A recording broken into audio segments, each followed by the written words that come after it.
Em algum momento, em algum dos vídeos, eu falei que o Buda recomendou aos seus alunos, ou pediu aos seus melhores alunos, para renascerem em lugares degradados, difíceis, né? Entre marginais, prostitutas, nas classes baixas, entre os animais e assim por diante. Então uma pessoa me perguntou, mas vem cá, daí eles não geram karma bom, daí eles vão para um lugar ruim, como funciona isso? Que história é essa, né? Como é que pode?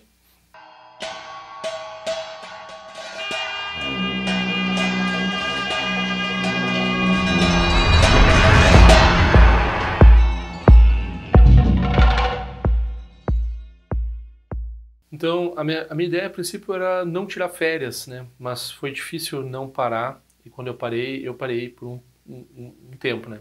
Vamos ver se eu mantenho a continuidade de fazer, se não todos os dias, pelo menos só falhar no fim de semana, que tem menos público, né? E eu peço para as pessoas enviarem, por favor, perguntas.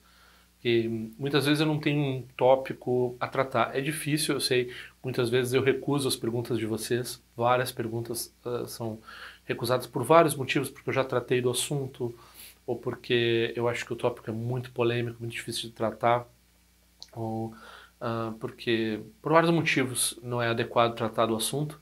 Então eu recuso muitas perguntas.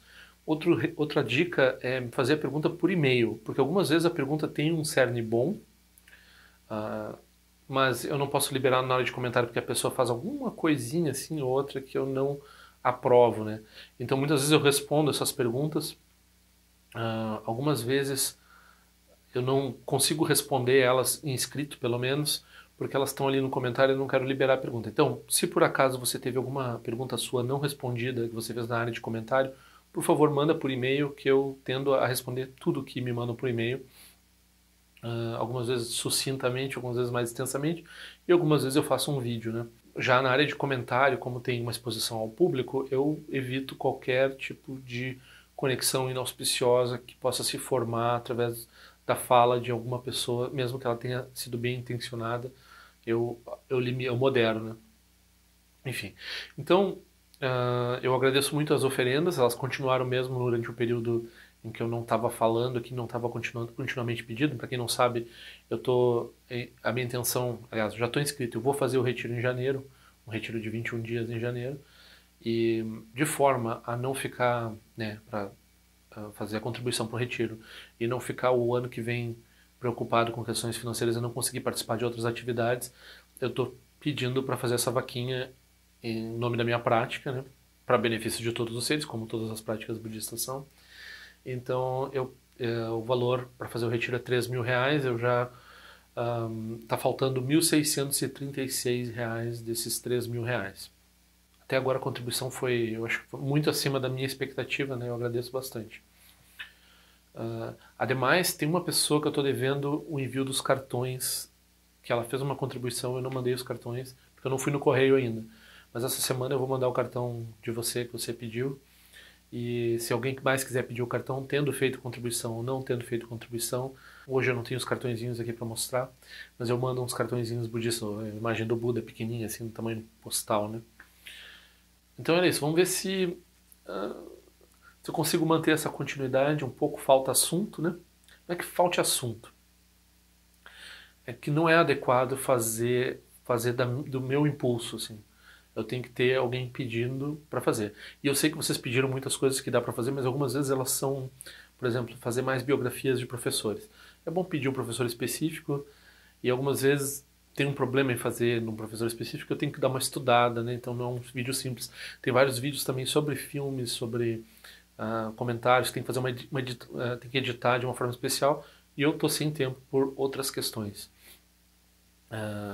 Eu trabalho como tradutor, como vocês sabem, e estou fazendo bastante prática também, todos os dias. Então a minha vida pessoal também está interferindo. Então não está sobrando muito tempo para o canal, né? Mas o canal é uma das coisas que eu mais gosto de fazer, de fato, né? Vamos lá, assim, como assim o Buda pede para os alunos dele renascerem em circunstâncias degradadas, né? A pessoa está lá fazendo prática e ainda tem que, né? Bom, tem vários níveis de prática, né? Como eu já andei falando, o voto de Bodhisattva é uma coisa extraordinária. não é alguma coisa que deve ser tomada de forma leve. O que é o voto de Bodhisattva? Eu relembro aqui. O voto de Bodhisattva é assim. Então, no budismo, a gente tem a gente toma refúgio no Buda para atingir essa liberação com relação completa com relação aos kleshas, a extinção completa dos kleshas, que são as emoções aflitivas, né, as aflições mentais. Então, raiva, orgulho, ignorância, apego, etc. A gente vai extinguir isso completamente, vai atingir essa liberação total e vai atingir esse estado que todo mundo conhece por causa da banda muito famosa, né? O estado do Nirvana. Então a gente vai atingir o Nirvana e vai ficar no bem bom, livre dessas coisas que causam sofrimento. Principalmente ignorância, né? Então a gente não vai sofrer mais. Porém, o Mahayana olhou assim e pensou, tem esses outros seres, né? Que difícil isso, né? Então, a pessoa vai lá pro bem bom e deixa as mães, a imagem que tem, né, os seres são como... Cada um deles foi nossa mãe, cuidou de nós, e a gente deixa eles com o cabelo pegando fogo, assim, né? Apavorados, maus no samsara. Enquanto nós, assim, estamos totalmente livres de ter qualquer tipo de problema, né? Nós estamos isentos, assim. Aliás, a gente nem sabe se existe, não existe. A gente está além de existência e não existência, a gente está além de extremos, não tem definição. Nós atingimos o Nirvana. Aí o Mahayana diz assim, para aí. O que é a maior oferenda que alguém pode fazer? Abdicar dessa realização, abdicar desse estado que exclui os outros, mas no qual é um estado definitivo, no qual não há mais clashes. Ele diz assim, não, primeiro eu vou beneficiar os seres. Eu vou adquirir, vou aumentar, vou revelar as qualidades de Buda da forma mais ampla possível para beneficiar os seres e depois, se preciso for, eu penso no bem bom para mim mesmo. Assim, eu ponho os outros na minha frente, né? E é para isso que se pratica o Dharma no Mahayana. Se pratica o Dharma com essa visão. Agora, né, da mesma forma que você pode pensar assim, mas eles não perdem a ignorância lá, então se eles perdem a ignorância, como é que eles perdem essa ignorância, como é que eles mantêm essa ignorância de eu e outro, né? Então eles se iluminam e os outros ficam ruins, mas como é que eles não têm mais ignorância? De certa forma, né, tem várias explicações para isso, mas uma das explicações, que é a explicação que tem na tradição língua, é que a ignorância que eles dissolvem é um tipo de ignorância que diz respeito à ausência do eu. Então eles não chegam a reconhecer a ausência do eu dos outros fenômenos, não chegam a reconhecer, não falam, não querem saber de não dualidade, né? Eles não querem saber dessas superações dessas ignorâncias. Para eles nem consideram isso ignorância, aí existe, dualidade existe. Eu me ilumino, você não se ilumina, azar o seu, porque eu não tenho responsabilidade nem poder para iluminar você, né? Então, tipo, azar, não posso fazer nada. É assim que eles pensam. Então, no Mahayana eles dizem, tem um resquício, tem uma pequena, né, que chama sinais, características, né? Então tem um apego a características, um apego a sinais, um apego a distinções, um apego a aqui e ali, né? Fronteiras, né? Então isso também é ignorância.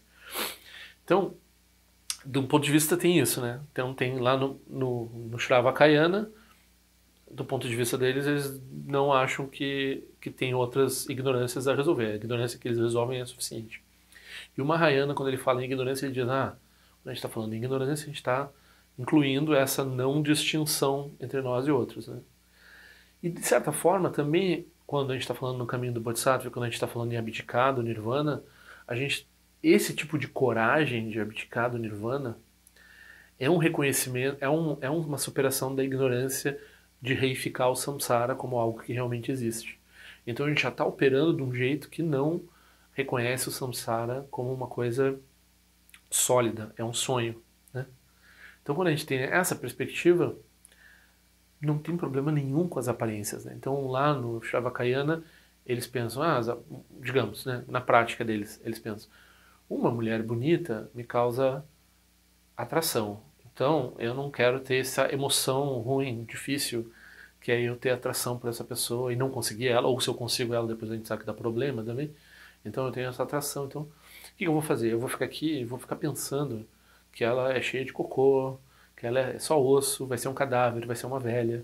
Então, Eu fico pensando em tudo que pode ter de defeito ali naquela aparência, para ver por que o meu apego por aquilo é um absurdo. Faz muito sentido. Né?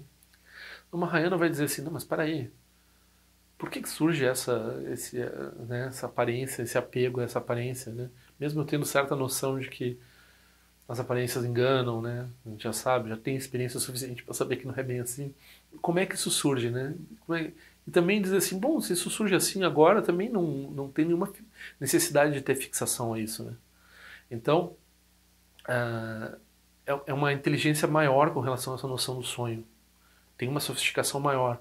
E essa sofisticação vai dizer assim, não tem verdadeiramente um nirvana e não tem verdadeiramente um samsara. Eles não são coisas que existem de fato. Eles são meios hábeis do Buda para ensinar certas coisas para certas pessoas.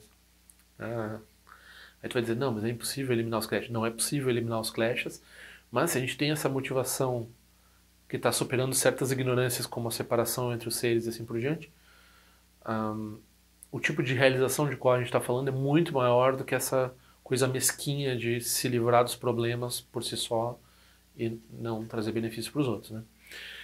Dentro disso, dentro dessa coragem, para seres que têm realmente uma confiança muito grande nas aparências serem oníricas, serem um sonho, né?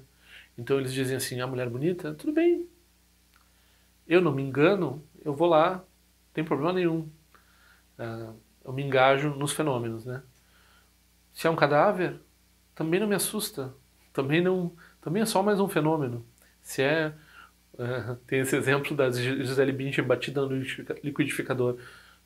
Se ela estava ali existindo, alguém pode bater ela no liquidificador e ela virar essa pasta de ossos e carne, sei lá mais o que. E eu, por que estranho, eu não sinto tanta atração por isso. Ela, né, começa a surgir essa coragem. E daí a pessoa tem essa coragem com relação ao próprio corpo. Mais do que isso, tem essa coragem com relação às próprias experiências. Então ela não tem nenhuma ideia assim, de querer uma experiência boa ou de evitar uma experiência má. Quando a gente está falando desse grau, que os alunos que o Buda disse para fazer isso eram grandes alunos, né?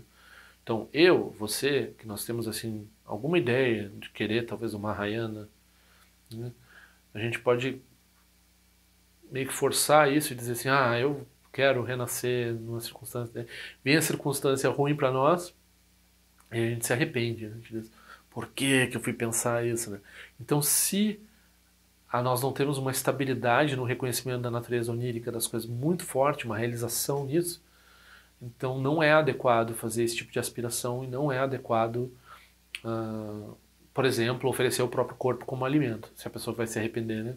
Ou, digamos assim, a pessoa vai ser assaltada e você diz, não, eu no meu lugar da pessoa. Daí depois mais tarde você diz, por que eu não deixei a pessoa ser assaltada? Se você vai voltar atrás com relação à sua ação heróica, entre aspas, melhor não. Então, se você tem uma confiança, uma estabilidade muito grande na natureza onírica, nada realmente importa para você. Então, você é capaz de ajudar os seres de uma forma muito dramática, muito fantástica, assim, muito, né, entregar a própria vida em benefício dos outros. Tem muitos seres que não são nem budistas, nem são bodhisattvas reconhecidos, mas que eles têm essa capacidade. Então, eles são bodhisattvas porque eles são capazes de fazer isso, né? Algumas vezes podem não ter clareza sobre a natureza onírica das coisas, mas para um ser ser capaz de abrir mão da própria vida em benefício dos outros, eles têm alguma noção de que isso aqui não é bem verdade, né? Não é bem a verdade completa, pelo menos. Então, sim. Então, a partir do momento que o ser tem essa realização, essa coragem, né, do caminho do Bodhisattva, e alguma realização da natureza onírica das coisas, ele não se importa nem um pouco com nenhuma experiência. E ele pode aspirar a renascer onde não vai ter, onde as pessoas normais, como eu e você, não queremos renascer. Então a gente acha que é legal, assim, bom para os outros, não incomoda tanto, talvez. Mas nós se tem uma pessoa meio chata assim, eu me afasto, né? Eu não tenho essa capacidade de achar interessante ver esse fenômeno. Quem é um bodhisattva de verdade, assim, olha para o fenômeno e diz, puxa, vê só essa pessoa, né? Se aproxima, né? Tem essa história do Atisha que é muito interessante. O Atisha foi convidado para ensinar no Tibete e disseram para ele que lá no Tibete todo mundo era budista, então ele não precisava, né, ia ser muito fácil a prática dele. Porque não tinha ninguém para incomodar ele, para ele, para ele demonstrar as qualidades, né, da prática, de paciência, assim por diante. Então ele levou um chato com ele, pegou uma pessoa mais difícil que tinha no mosteiro, disse, você vem comigo pro Tibete. Aí chegou no Tibete não precisava, porque os tibetanos eram problemáticos o suficiente, né? Então, eu e você, nós vemos uma pessoa chata, nós evitamos. Um bodhisattva, ele vê uma pessoa chata e diz, é aqui que a minha prática vai avançar. Então, é assim, né? A pessoa chata não é uma coisa, não é, você pode fazer experiência, né? Você vai experimentar se você vai se arrepender ou não. Agora, quando é uma coisa mais grave, como um renascimento inteiro, como um animal que não vai ter o Dharma e assim por diante, talvez não seja o momento de fazer essa aspiração, né?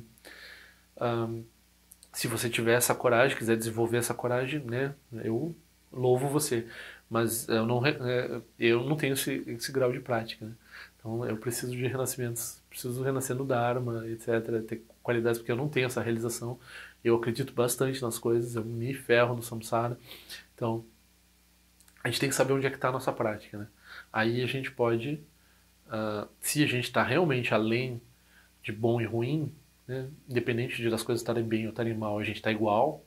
Aí qualquer coisa, quanto pior, quanto mais intenso, quanto mais difícil, melhor para nossa prática. E aí vai aparecer onde é que estão os nossos obstáculos mais sutis para resolver, né? Então, tem essa imagem do bombeiro do inferno, né? Então, o Bodhisattva é um bombeiro do inferno. Ele vai nos lugares, assim, onde ninguém quer ir. Onde ninguém quer ir, ele vai, né? Então, de certa forma, daí a gente for ver, assim, aqui, né, quando a gente tem esses lamas que não precisavam renascer no corpo humano, o humano é um saco, né? Tem que ir na escola, tem que ter manutenção, tem que ir no médico. As doenças são um porre, né? O corpo deteriora rápido, a vida é curta, 80 anos, sei lá, 70, 80, 90 anos, quando é muito boa, muito maravilhoso o tempo. Eles não precisariam passar por isso, né? Beber, trocar fralda, nossa, tudo incomoda o tecido, né? Eu não sei, eu não lembro, mas acho que eu me incomodava muito quando criança, assim, tudo barulho na rua, pessoas, nossa, para que passar por isso? Esse lugar é terrível aqui, né? O reino humano na Terra, para quem não precisa renascer aqui, para quem não precisa praticar. Mas mesmo assim eles fazem a aspiração e eles vêm aqui. E se eles vêm aqui, eles não vêm só, né, onde tem comida boa e onde tá tudo muito fácil. Eles vão, né, fazer slumming. Slumming é quando um turista americano ou europeu ele vem para visitar a favela, para ter uma experiência autêntica do Brasil, né? Então, os bodhisattvas eles fazem slumming, assim, não como turistas fúteis, mas eles vêm para beneficiar os seres. Em qualquer lugar. Também a gente pode pensar, os lugares bons, mas os lugares bons são terríveis também, né? As famílias são terríveis, os Wall Street, as tensões que as pessoas têm, também eles vão lá, também eles vão para todo lado. Eles não têm nenhum tipo de problema com nada, né? Então eles vão indo onde for. Nós, por outro lado, nós ainda percebemos que nós temos uma mente que precisa disso, não precisa daquilo e tal. Então a gente aspira boas condições. Não tem nada de errado nisso. Se a pessoa tem coragem. E uma coisa está ligada ao Tonglen também, né? Então, Tonglen é inspirar o sofrimento dos outros, né? E exalar a felicidade. Então, a gente pensa que está inspirando o sofrimento e pensa que está exalando a felicidade. Então tem uma pessoa muito difícil, muito sofrendo, doente e tal, a gente está dizendo assim. Aí alguém pergunta, né, pro Lama assim, mas vem cá, você não vai deixar a gente doente? Né? Todas as pessoas da nova era vão dizer assim, mas essa pessoa é muito negativa, um vampiro de energia, não sei o quê. O budista vai dizer, aqui que é a minha prática. Eu quero, né, essa negatividade, eu quero transmutar essa negatividade em positividade. Se eu encontrar negatividade, eu fico feliz. Um budista avançado, né? Budista nova era, budista fraco que nem eu, assim. Aí não, né? Você encontra negatividade, ai, que medo, essa pessoa me assusta muito. É meio psicopata, melhor não. Então, né, eu não vou ficar esperando sofrimento. Agora, depois, né, então, né, com relação à parte do Tonglen, as doenças da pessoa são inevitáveis. Né? Ela vai ter doenças, né? Ela vai ter várias doenças, vai passar por vários sofrimentos, até mesmo uma gripe, né? Quando eu tenho uma gripe, eu também lembro. Eu já fiz algum Tonglen, então eu tô meio mal, assim, né? Bom, pelo menos esse sofrimento tem algum sentido, porque ele tem uma interdependência com a prática que eu fiz. Então agora eu estou passando por uma dificuldade, pode ser que eu esteja transmutando alguma negatividade que eu inspirei de alguém Então eu estou sofrendo não só por mim mesmo, mas por benefício dos outros. E esse tipo de perspectiva transforma, dá sentido para as nossas circunstâncias ruins. Então é propriamente o inverso do que as pessoas pensam. Elas pensam assim, eu estou atraindo circunstâncias ruins para mim. Não. O que a pessoa está fazendo é quando a circunstância... Bom, ela também não deve pensar assim, eu não estou atraindo, porque surge um certo medo, né? Então ela pode pensar que está atraindo a circunstância ruim. Mas daí, quando vier as circunstâncias ruins, ela não se arrepende de ter feito a prática. E ela regozija porque ela está, né, transmutando isso, produzindo felicidade. Então as dificuldades dela mesma acabam se transformando em prática espiritual. E isso daí é a própria, né, a própria bênção da prática. Então não é que a pessoa não vai ter dificuldades, é que as dificuldades vão ter uma perspectiva profunda e espiritual. Caso a pessoa, né, perceba que ela vai depois passar por problemas, dificuldades, que ela vai passar de qualquer forma, todo mundo, né? Caso a pessoa, e daí ela, eu acho que eu vou me arrepender de ter entrado nessa, daí ela não faz, por favor, não faça a prática daí. Não faça Tonglen, não aspire esse tipo de situação, não pense dessa forma. Mas se você tiver essa coragem maravilhosa, então, por favor, faça isso.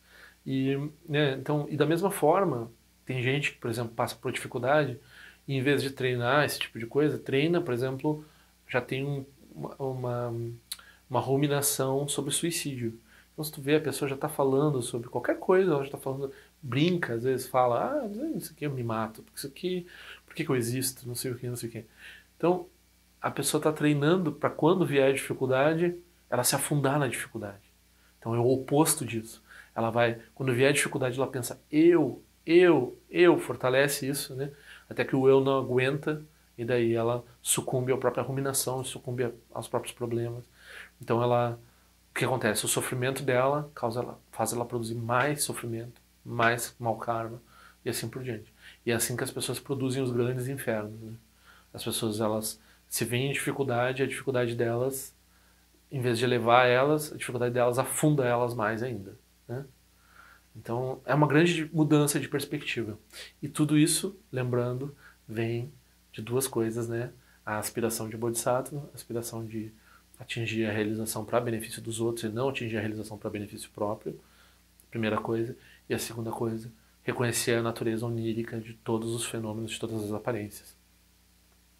A vacuidade, né, e a bodhicitta, né? Então, a união da vacuidade e da bodhicitta é o que faz a realização do bodhisattva, né? Então, o bodhisattva está além de, ele não está nem mesmo produzindo uma ideia de realização e assim por diante. Ele está simplesmente produzindo benefício. Então, isso não é pouca coisa. Isso não é pouca coisa. Isso não ensinam por aí isso daí. Isso aí só vai encontrar no budismo Mahayana, só vai encontrar, né, no budismo tibetano, no budismo chinês, no budismo japonês. Aí eles vão falar esse tipo de coisa. Não é pouca coisa. Tem que sentir, só de eu estar lembrando essas coisas, falando isso, eu fico regozijo. Eu penso, puxa, isso daí, só da pessoa, né, falando de um jeito imperfeito, falando de um jeito, né, do jeito que dá, assim, aos tropeços, de repente a pessoa se interessa por isso, vai atrás de um professor autêntico, pratica isso. Né? Se uma pessoa desenvolver essas qualidades, vale a minha existência inteira, a minha vida toda. Né? Uma pessoa, se uma só pessoa desenvolver essas qualidades. Nessa vida, em várias vidas, talvez muitas vidas. Né? Não precisa nem eu mesmo desenvolver, é só eu, por acaso, gerar uma interdependência de inspirar alguém a desenvolver isso. Claro que eu quero desenvolver também, mas... Então, a gente tem que se sentir exultante, né, ao refletir sobre esse assunto.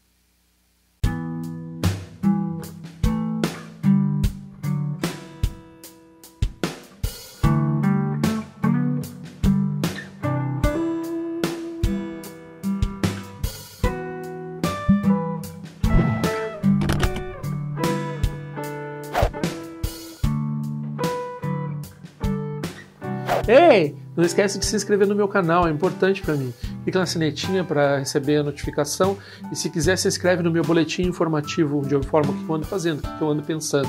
Também para contribuir de alguma forma com esse canal, esse é o endereço. Eu espero que em breve nós nos vejamos na prática do Dharma.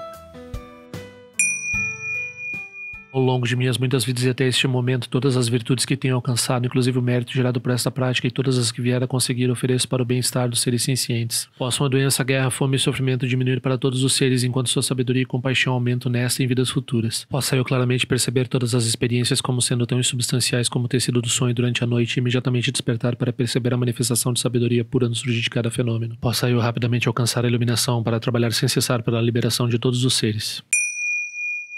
Nirawe Korajinga Sumpana Neoma Lundi Kwene Cherezi Wate Jinja Soiza Pekajar Produtin Jochi Om Sochi Jamen Champene Jirasawa Conchatus Zetai by Mediano Tutu Piamania Jogi Sasunda Tutin Jochi Chime Kwene Pema Samba Sasora Jinja no Pai Garjuan Shuku tu Peku Kose Destintes Inda Shinju Jigmetu Jutru Panangue Wacha Tungo Pateno Muyengi Kupamalora Sanelundu Tileta Tutin Jochi Pemeja Sum Pemeri Suche Pemetan Lati Kusizuan Pemancho de Droma de Soji no Nibe Melunde do Jochi Nenjoane Chimpote Payuri Nebadan de Basi Pechambundan Conseja Senten Jochi Tuson Sanjaguru Rinpoche do condado de Wachimbo Jabartia com seu tutor da poça só depso chinji lapto sushi não sangwe beje shiwa dan sampalon de dropa chinjelo oma humba zaguru pema sede hun ken lo shoson de lo che zalin sa son cha papel do jusho sung nangwa da midral do sungele show